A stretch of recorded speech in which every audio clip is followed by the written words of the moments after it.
హనుమకొండ జిల్లా Kazipet railway station యార్డ్లో ఓ రైలులో మంటలు చెలరేగాయి.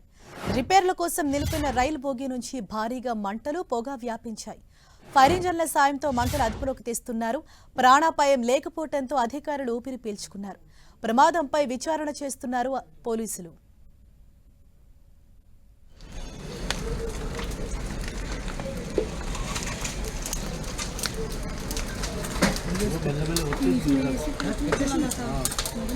అది విజన్ కాలిందంటే దీనికి వచ్చేసింది.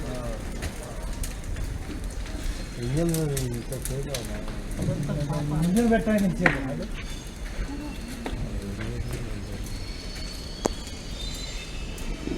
ఎంత పోతుంది.